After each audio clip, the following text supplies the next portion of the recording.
Hello dear students, चलिए आज की टॉपिक की हम लोग चर्चा करते हैं। हम लोग प्रीवियस वीडियो में जान चुके जितने एटम्स से हम लोग क्लोज पैकिंग करते हैं जस्ट उसी के इक्वल ऑक्टाहेड्रल वॉइड फॉर्म होती है और उसके डबलिंग नंबर में टेट्राहेड्रल वॉइड्स फॉर्म होती है।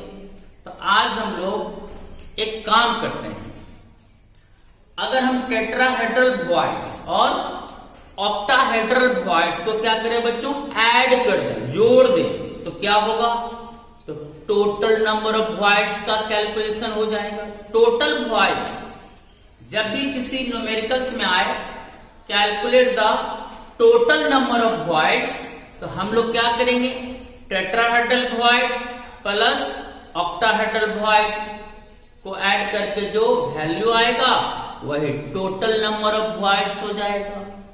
ओके, ये क्लियर है। टोटल वॉइड में दोनों को ऐड करना है। देखो, टोटल नंबर ऑफ वॉइड्स, तो total number of voids equal to क्या होगा बच्चों, number of tetrahedral voids plus number of octahedral voids. Clear? और आप जान चुके हो, हम लोग मान लेते हैं कि किसी क्लोज पैकिंग में एटम्स का नंबर n है। ठीक, n एटम्स से आपने कोई क्लोज पैकिंग करा, तो अगर क्लोज पैकिंग में एटम्स का नंबर n है तो टेट्राहेड्रल वॉइड्स कितना हो जाएगा, 2n, और ऑक्टाहेड्रल वॉइड कितना होगा, n, उसी के इक्वल, तो 2n प्लस n कितना होगा बच्चों, 3n। तो टोटल नंबर ऑफ वॉइड्स हो जाएगा कितना बच्चों, 3n। एक फॉर्मूला आ गया टोटल नंबर ऑफ वॉइड्स का कि total number of voids equal to 3n। Okay, अब हम लोग कुछ प्रॉब्लम टाइप्स देखते हैं।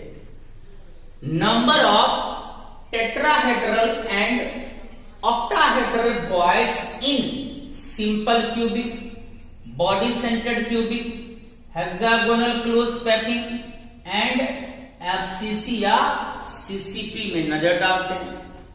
पहला, in simple cubic unit cell. तो चलिए आप लोग पहले बताइए, सिंपल क्यूबिक यूनिट सेल में यानी one simple cubic unit cell में कितने एटम का कंट्रीब्यूशन होता है। आप तो डायरेक्ट बता दो कितना, 1, 8 इंटू 1/8, 8 करके 1 देता है। तो हम लोग समझ गए कि एक सिंपल यूनिट सेल को पैकिंग करते हैं कितना एटम से बच्चों, 1 एटम से।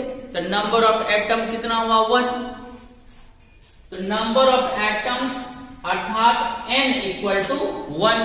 सिंपल क्यूबिक यूनिट सेल में एटम का नंबर कितना होता है, 1। ये तो क्लियर है। तो अगर एटम का नंबर क्लोज पैकिंग में 1 है तो बोलो नंबर ऑफ ऑक्टाहेड्रल वॉइड भी कितना फॉर्म होगा, 1। क्लियर है? तो n इक्वल टू यहां भी 1 होगा। और नंबर ऑफ टेट्राहेड्रल वॉइड कितना होगा, 2n, और n का मान 1 है तो 2 इंटू 1 कितना हो जाएगा, 2। तो सिंपल क्यूबिक यूनिट सेल में फॉर्म होती है एक ऑक्टाहेड्रल वॉइड और 2 टेट्राहेड्रल वॉइड्स। अगर टोटल वॉइड्स मांगता तो क्या करते, टोटल वॉइड्स का फॉर्मूला क्या होता है, 3n, और n का मान कितना है, 1, तो 3 इंटू 1 कितना हो जाता है, 3। तो टोटल वॉइड्स का नंबर 3 हो जाता। ओके, अब आते हैं हम लोग इन बीसीसी यूनिट सेल। ओके, आपको पता है बीसीसी यूनिट सेल में एटम्स का कंट्रीब्यूशन कितना होता है, 2। कैसे, तो सारे कॉर्नर्स का कंट्रीब्यूशन 8 इंटू 1/8 करके 1 दिया, और एक एटम बॉडी के सेंटर पर होता है उसका कंट्रीब्यूशन 1 ऐड होता है। तो 1 प्लस 1 कितना बच्चों, 2। यानी 1 बीसीसी यूनिट सेल को हम लोग पैकिंग करते हैं कितना एटम से बच्चों, 2 एटम से।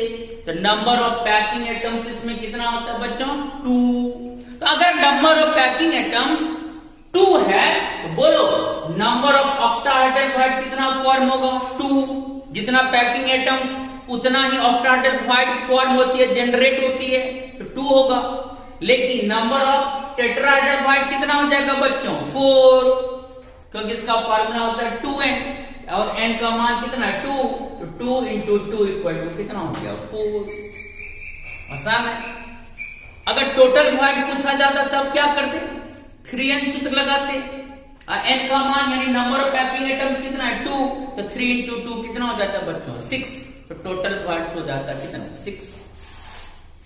इन HCP hexagonal close packing 1 HCP में हम लोग नंबर ऑफ एटम्स को कैलकुलेट कर चुके हैं कितना? 6। कैसे याद करो? 6 कॉर्नर ऊपर होता है, 6 कॉर्नर नीचे होता है, हेक्सागोन लेयर होती है इसमें, और इसमें ईच कॉर्नर का कंट्रीब्यूशन 1/6 होता है। तो 6 कॉर्नर ऊपर, 6 कॉर्नर नीचे, 12 कॉर्नर। अब प्रत्येक का कंट्रीब्यूशन 1/6, 12 इंटू 1/6 कितना दिया कट के? 2। क्लियर? इसमें 2 एटम फेस के सेंटर पर होता है, तो 2 इंटू हाफ कट के 1 दिया, तो 2 प्लस 1 कितना हुआ? 3। और 3 एटम्स याद करो इसमें बॉडी के अंदर होती है, तो 3 है बॉडी के अंदर, तो उसका कंट्रीब्यूशन भी तो 3 होता है, तो 3 प्लस 3 6 हो गया। तो 1 HCP में नंबर ऑफ एटम्स होता है कितना बच्चों? 6। तो नंबर ऑफ एटम 6 यानी n का मान 6 हो गया। ओके, तो अगर पैकिंग एटम 6, तो नंबर ऑफ ऑक्टाहेड्रल बॉन्ड भी कितना होगा बच्चों? 6। क्लियर? लेकिन नंबर ऑफ टेट्राहेड्रल बॉन्ड कितना होगा? उसका 2 गुना यानी 2n, तो 2 इंटू 6 कितना होगा? 12। क्लियर हो गया। अगर टोटल बॉन्ड पूछता है इसमें, तो टोटल बॉन्ड का फॉर्मूला 3n और n का मान 6, 3 इंटू 6 18 हो जाता है। इन एफसीसी या सीसीपी यूनिट से आपको पता है एफसीसी में एटम्स का नंबर कितना होता है? 4। कैसे? तो सारा कॉर्नर 8 इंटू 1/8 कट के 1 दिया, प्लस सभी फेसेस के सेंटर पर एक एक एटम होती है, तो 6 फेसेस होती है, तो 6 इंटू हाफ कट के 3 दिया, 3 प्लस 1 कितना हुआ? 4। इसका मतलब एक एफसीसी यूनिट सेल को हम लोग पैक करते हैं कितना एटम से? 4 एटम से। तो नंबर ऑफ पैकिंग एटम कितना? 4। तो ऑक्टाहेड्रल बॉन्ड कितना फॉर्म होगा? 4। और टेट्राहेड्रल बॉन्ड कितना फॉर्म हो जाएगा? 8। 2n हो गया, 2 इंटू 4 इक्वल टू 8 हो गया। देखो अब तो बहुत आसान वे में आप समझ गए। किसी भी यूनिट सेल में अगर टेट्राहेड्रल बॉन्ड पूछा जाए या ऑक्टाहेड्रल बॉन्ड पूछा जाए या टोटल बॉन्ड पूछा जाए, तो अब आपको क्वेश्चन सॉल्व करने में कोई भी प्रॉब्लम्स नहीं होगी। क्लियर? एकदम पक्का? तो चलिए 10 सेकंड में इसका पहले स्क्रीनशॉट लीजिए, फिर हम नेक्स्ट टर्म पर आते हैं। जल्दी।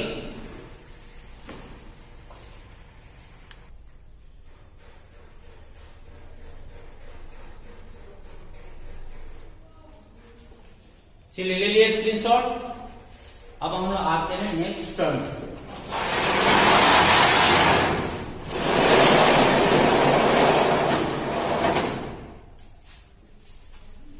रेडियस रेशियो हम लोगों ने स्टडी कर लिया है। रेडियस रेशियो को उसी को मैंने एक बॉक्स में रिप्रेजेंट करा है ताकि ऑब्जेक्टिव क्वेश्चंस को सॉल्व करने में आपको कोई प्रॉब्लम्स ना हो।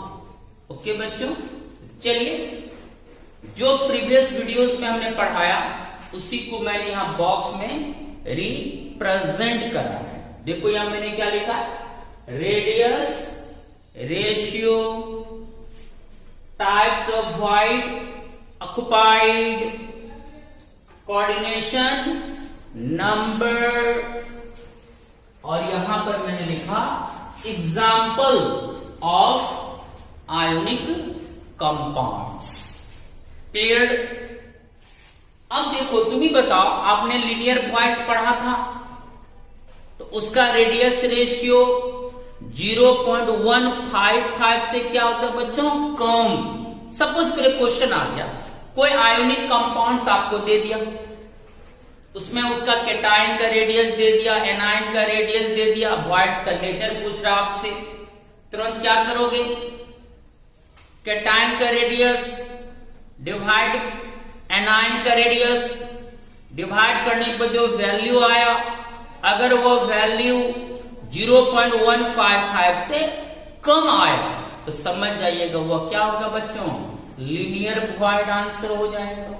देखो radius ratio r cation upon r anion, अगर रेडियस रेशियो का वैल्यू 0.155 से क्या है बच्चों, कम आए, वह वॉइड कैसा होगा, लीनियर वॉइड। और इसमें आपको पता है वॉइड 2 एटम के टचिंग में होता है, तो इसका कोऑर्डिनेशन नंबर 2 हो गया। और ये इसका एग्जाम्पल हुआ हाइड्रोजन फ्लोराइड, बेरिलियम फ्लोराइड, ये इसका क्या हुआ बच्चों, एग्जाम्पल्स। लीनियर वॉइड के बाद हम लोगों ने स्टडी करा था ट्रायंगुलर वॉइड्स, उसकी रेडियस रेशियो हम लोगों को प्राप्त हुई थी कितना, तो इक्वल टू 0.155। अगर रेडियस रेशियो 0.155 के इक्वल आ जाए, यहां इक्वल का भी साइन है, इक्वल आ जाए या उससे अधिक आ जाए, ज्यादा आ जाए, लेकिन 0.225 से कम मानो तब वो कहलाएगा ट्रायंगुलर वॉइड। मींस आपने जो रेडियस रेशियो डिवाइड करके निकाला, अगर वह वैल्यू 0.155 के एग्जैक्टली इक्वल आ गया या उससे ज्यादा आया, बट वह मान 0.225 से कम हो, तो जब भी रेडियस रेशियो 0.155 के इक्वल आ जाए या उससे अधिक आ जाए, बट 0.225 से उसका मान कम हो, तो वह कहलाएगा आपका ट्रायंगुलर वॉइड। और इसमें वॉइड 3 एटम्स के टचिंग में होती है, इसलिए इसका कोऑर्डिनेशन नंबर बच्चों 3 होती है। और इसका एग्जाम्पल हो गया बोरॉन ऑक्साइड। क्लियर। इसके बाद हम लोगों ने पढ़ा था टेट्राहेड्रल वॉइड्स, जिसकी रेडियस रेशियो हम लोगों को प्राप्त हुई थी 0.225 के इक्वल। अगर रेडियस रेशियो 0.225 के इक्वल आ जाए या उससे ज्यादा आए, बट वो मान 0.414 से कम हो, तो वो हमारा कहलाएगा टेट्राहेड्रल वॉइड। क्लियर। आपने रेडियस रेशियो निकाला, वो मान आ गया 0.225, तो ठीक है, ये टेट्राहेड्रल वॉइड होगा। या फिर आपने रेडियस रेशियो निकाला, वह वैल्यू आपका 0.225 से ज्यादा आया, लेकिन 0.414 से कम आया, तो वह आपका कहलाएगा टेट्राहेड्रल वॉइड। इसमें आपको पता है जो भी टेट्राहेड्रल वॉइड में एटम रहता है वो 4 एटम के टचिंग में होता है, उसका कोऑर्डिनेशन नंबर 4। और इसका मेन एग्जांपल है जिंक सल्फाइड। क्लियर। उसके बाद हम लोगों ने स्टडी करा था ऑक्टाहेड्रल वॉइड्स की, इसकी रेडियस रेशियो आया था 0.414। अगर रेडियस रेशियो 0.414 के इक्वल आ जाए या उससे ज्यादा आ जाए, बट 0.732 से कम मान हो, तो वो कहलाएगा आपका ऑक्टाहेड्रल वॉइड। और इसमें आपने पढ़ा था जो भी एटम ऑक्टाहेड्रल वॉइड में होगा वह कुल 6 एटम्स के टचिंग में होता है, इसका कोऑर्डिनेशन नंबर बच्चों 6 होगा। और इसका बेस्ट एग्जांपल है सोडियम क्लोराइड NaCl। अनदर एक और होती है क्यूबिकल वॉइड। अगर रेडियस रेशियो 0.732 के इक्वल आ जाए या उससे अधिक वैल्यू आ जाए, बट वह वैल्यू 1 से कम हो, तो वह कहलाएगा आपका क्यूबिकल वॉइड। जो भी क्यूबिक नुमा यूनिट सेल होता है उसमें क्यूबिकल वॉइड इस तरह से फॉर्म होगा। और इसका कोऑर्डिनेशन नंबर 8 होता है, क्योंकि जो भी एटम क्यूबिकल वॉइड को ऑक्युपाई करता है वो एटम 8 एटम के टचिंग में होती है, इसका कोऑर्डिनेशन नंबर 8। इसमें एग्जांपल्स है, मेन एग्जांपल्स मैंने ड्राइंग करा है सबका, सीजियम क्लोराइड, सोडियम ऑक्साइड और कैल्शियम फ्लोराइड। तो आपने ट्रायंगुलर वॉइड को प्रूव्ड करा, टेट्राहेड्रल वॉइड को प्रूव्ड करा, ऑक्टाहेड्रल वॉइड को प्रूव्ड करा। मेन 3 ही प्रूव्ड है, क्यूबिकल वॉइड की प्रूफ 12th में नहीं है, इसलिए बस उसी के हिसाब से यहां पर आप इसको केवल रट लेंगे।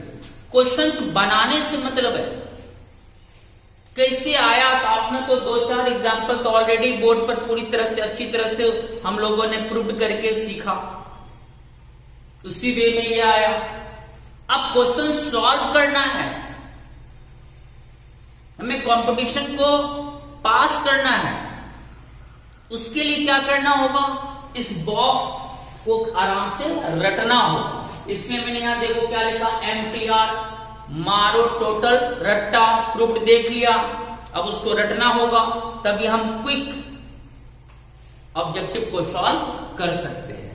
मारो टोटल रट्टा रट लेना, बहुत आसान रटना, क्लियर, क्योंकि आप शुरू से ये सब वैल्यू की जानकारी आपको मिल चुकी है, तो बहुत सिंपल है। तो एक बार और जान लीजिए, अगर रेडियस रेशियो 0.155 से कम हो तो लीनियर वॉइड, अगर रेडियस रेशियो 0.155 के इक्वल हो या उससे ज्यादा हो बट 0.225 से कम हो, वह कहलाएगा ट्रायंगुलर वॉइड।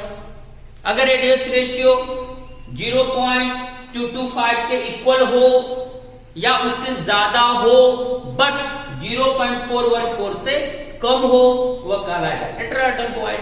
एकदम आसान, इनवाइट। अगर रेडियस रेशियो 0.414 के इक्वल हो या उससे ज्यादा हो बट 0.732 से कम हो, वह कहलाएगा ऑक्टाहेड्रल वॉइड। और अगर रेडियस रेशियो 0.732 के इक्वल आ जाए या उससे अधिक आ जाए बट वो मान 1 से कम हो, वह कहलाएगा क्यूबिकल वॉइड। क्लियर है? लीनियर वॉइड का कोऑर्डिनेशन नंबर 2, ट्रायंगुलर वॉइड का कोऑर्डिनेशन नंबर 3, टेट्राहेड्रल वॉइड का कोऑर्डिनेशन नंबर 4, ऑक्टाहेड्रल वॉइड का कोऑर्डिनेशन नंबर 6, क्यूबिकल वॉइड का कोऑर्डिनेशन नंबर 8। चुटकी में याद हो जाएगा। कभी कभी एक और तरीके से क्वेश्चन आता, मैं आपको बता दूं कि क्वेश्चन कैसे पूछा जाता। आपको पूछ दिया इसे एक सिंपल क्वेश्चन, सोडियम क्लोराइड का कोऑर्डिनेशन नंबर कितना होता है? आपको ऑप्शन दे दिया 2, 4, 6, 8। तो बोलो सोडियम क्लोराइड का कोऑर्डिनेशन नंबर अगर एग्जाम में पूछा गया तो आप कौन सा ऑप्शन में टिक मार के आएंगे? 6 वाला। देखो सोडियम क्लोराइड का कोऑर्डिनेशन नंबर 6, ये जनरली पूछा जाता है। पूछ दिया जिंक सल्फाइड का कोऑर्डिनेशन नंबर कितना होता है, फिर उसी तरह ऑप्शन दे देगा। याद रखना जिंक सल्फाइड का कोऑर्डिनेशन नंबर 4 होता है, जनरली यही पूछा जाता है। टेट्राहेड्रल वॉइड से रिलेटेड क्वेश्चन, ऑक्टाहेड्रल और क्यूबिकल से। तो जिंक सल्फाइड का कोऑर्डिनेशन नंबर रट लो, कितना होता है बच्चों? 4। अगर पूछ दिया सीजियम क्लोराइड का कोऑर्डिनेशन नंबर या सोडियम ऑक्साइड का कोऑर्डिनेशन नंबर या कैल्शियम फ्लोराइड का कोऑर्डिनेशन नंबर, तो क्या मार के आओगे एग्जाम में? Coordination number 8। बोले क्लियर हो गया? एकदम, ये पूछा नहीं जाता क्वेश्चन। जिंक सल्फाइड का कोऑर्डिनेशन नंबर 4, सोडियम क्लोराइड का कोऑर्डिनेशन नंबर 6, सोडियम क्लोराइड का coordination number 6 right answer. Caesium chloride का कोऑर्डिनेशन नंबर या सोडियम ऑक्साइड का कोऑर्डिनेशन नंबर या कैल्शियम फ्लोराइड का कोऑर्डिनेशन नंबर, तो आंसर होगा सबका 8। बहुत आसान है। इस बॉक्स को एकदम कंक्लूड करके माइंड में सेट कर लेना है, तो आपका ऑब्जेक्टिव एकदम शार्पली बन जाएगा। बस थोड़ी सी माइंड में रखनी है। Remember this is important topic for competition view. Radius ratio ज्यादा तो कोऑर्डिनेशन नंबर भी बच्चों ज्यादा, और रेडियस रेशियो ज्यादा तो स्टेबिलिटी ऑफ आयोनिक कंपाउंड्स भी ज्यादा। कितना मस्त है। मान लो 4 आयनिक कंपाउंड दे दिया, एक क्वेश्चन पूछ दिया कंपटीशन में, इनमें से किस आयनिक कंपाउंड की स्टेबिलिटी सबसे ज्यादा है? कितना बेस्ट क्वेश्चन बनेगा ये, तो आप रेडियस रेशियो से बता सकते हैं। सपोज करो आपको दे दिया ऑप्शन में boron oxide, zinc sulphide, sodium chloride, caesium chloride, 4 options दे दिया आपको, पूछा इनमें से किस आयनिक कंपाउंड का स्टेबिलिटी सबसे ज्यादा है? तो आपको तो रटा हुआ, क्या रटा हुआ कि बोरॉन ऑक्साइड का कोऑर्डिनेशन नंबर 3, जिंक सल्फाइड का कोऑर्डिनेशन नंबर 4, सोडियम क्लोराइड का कोऑर्डिनेशन नंबर 6 और सीजियम क्लोराइड का कोऑर्डिनेशन नंबर 8। तो इन चारों में सबसे अधिक कोऑर्डिनेशन नंबर किसका हुआ बच्चों? सीजियम क्लोराइड का। तो अगर कोऑर्डिनेशन नंबर ज्यादा है तो इसका मतलब रेडियस रेशियो उसका क्या होगा? सबसे ज्यादा है। और रेडियस रेशियो सबसे ज्यादा है, उस आयनिक कंपाउंड का स्टेबिलिटी भी सबसे ज्यादा हो जाएगा। बेहतरीन क्वेश्चन आप इससे बना सकते हैं। और इस कॉन्सेप्ट को मैंने यहां लिख दिया, रेडियस रेशियो ज्यादा, कोऑर्डिनेशन नंबर ज्यादा, या रेडियस रेशियो ज्यादा, स्टेबिलिटी ऑफ आयनिक कंपाउंड्स भी ज्यादा। बेहतरीन ऑब्जेक्टिव फॉर्म होगा अगर ये पूछा जाए तो, किस आयनिक कंपाउंड का स्टेबिलिटी सबसे ज्यादा। बस आपको कोऑर्डिनेशन नंबर तो रटा हुआ है सबका, इसलिए हमने मेन एग्जाम्पल लिखा, ज्यादा नहीं लिखाया, वही लिखाया जो एग्जाम में आता है, ताकि आपको कोई परेशानी ना हो। बोलो क्लियर? ये कोऑर्डिनेशन नंबर आप रट लेंगे। अगले वीडियोज में अगर मैं इनमें से किसी का भी कोऑर्डिनेशन नंबर पूछूं तो मैं उम्मीद करूं कि आप लोग बिल्कुल करेक्ट आंसर दे सकते हैं। यस, चलिए बहुत अच्छी बात है। तो इस तरह से ये बॉक्स ऑब्जेक्टिव के लिए मैंने फॉर्म करा, इसको अच्छा से माइंड में रखना है। अब मैं कल इसी पर बेस्ड एक काम कराऊंगा। क्या? जैसे सोडियम क्लोराइड का कोऑर्डिनेशन नंबर कितना? 6। अब पूछ सकता हूं उससे क्वेश्चन कि सोडियम क्लोराइड में तो 2 तरह का आयंस है, सोडियम क्लोराइड में तो 2 तरह का आयंस होता है, सोडियम आयन और क्लोरीन आयन। अगर सेपरेटली पूछा जाए कि सोडियम आयन, ऐसे पूछा जाता है कि सोडियम क्लोराइड में सोडियम आयन का कोऑर्डिनेशन नंबर कितना होता है और क्लोरीन आयन का कोऑर्डिनेशन नंबर कितना होता है। अगर डायरेक्ट पूछा क्वेश्चन कि सोडियम क्लोराइड का कोऑर्डिनेशन नंबर कितना, तब तो 6। लेकिन अगर उसका आयंस का कोऑर्डिनेशन नंबर पूछा जाए कि सोडियम क्लोराइड में सोडियम आयन का कोऑर्डिनेशन नंबर कितना या क्लोरीन आयन का कोऑर्डिनेशन नंबर कितना, तब क्या होगा आंसर? उसी तरह जैसे ये सोडियम ऑक्साइड है ना बच्चों, अगर डायरेक्ट पूछा क्वेश्चन कि सोडियम ऑक्साइड का कोऑर्डिनेशन नंबर कितना होगा, तब तो आंसर 8 हो जाएगी। लेकिन अगर ये पूछा क्वेश्चन कि सोडियम ऑक्साइड में सोडियम आयन का कोऑर्डिनेशन नंबर कितना या ऑक्सीजन आयन का कोऑर्डिनेशन नंबर कितना, तब क्या होगा? वही मैं अगले वीडियो में बताने वाला हूं। आज मैंने आयनिक, ये जो मेन आयनिक कंपाउंड्स है, इसका कोऑर्डिनेशन नंबर भी यहां ड्राइंग है, ये तो आप रख लेंगे। मेन जो आयनिक कंपाउंड उसका कोऑर्डिनेशन नंबर को तो आप रख लेंगे। कल मैं बताऊंगा कि इसका जो केटायन है और एनायन है, उसके कोऑर्डिनेशन नंबर को हम लोग कैसे कैलकुलेट करेंगे। जैसे जब क्वेश्चन पढ़ेंगे आप तो ध्यान से पढ़िएगा कि सोडियम क्लोराइड का कोऑर्डिनेशन नंबर पूछा जा रहा है या उसके आयंस का कोऑर्डिनेशन नंबर पूछा जा रहा है, मतलब सोडियम आयन का पूछा जा रहा है या क्लोरीन आयन का पूछा जा रहा है। अगर डायरेक्ट पूछा सोडियम क्लोराइड का कोऑर्डिनेशन नंबर, तब तो 6 हो गया। लेकिन अगर सोडियम आयन का और क्लोरीन आयन का कोऑर्डिनेशन नंबर पूछा जाए, तब उसका आंसर क्या होगा? ये सारे अगले वीडियो में आपको हम अच्छी तरह से कैलकुलेट करके बताएंगे। तो आपको वो रटना नहीं, आपको रटना ये, और इसके आयंस का कोऑर्डिनेशन नंबर कैसे कैलकुलेट होता है वो रटने की चीज नहीं है, वो खुद आप कैलकुलेट करके निकाल सकते हैं, बशर्ते कि आपको इसका कोऑर्डिनेशन नंबर याद रहना चाहिए। क्लियर हो गया? इतनी काम तो आप कर ही सकते हैं। ओके बच्चों, चलिए अब अगले वीडियोस में आपको इनके आयंस के कोऑर्डिनेशन नंबर को डीलिंग किया जाएगा। क्लियर? चलिए एक बार स्क्रीनशॉट ले लीजिए ताकि कोई आपको परेशानी ना हो। ओके बच्चों, चलिए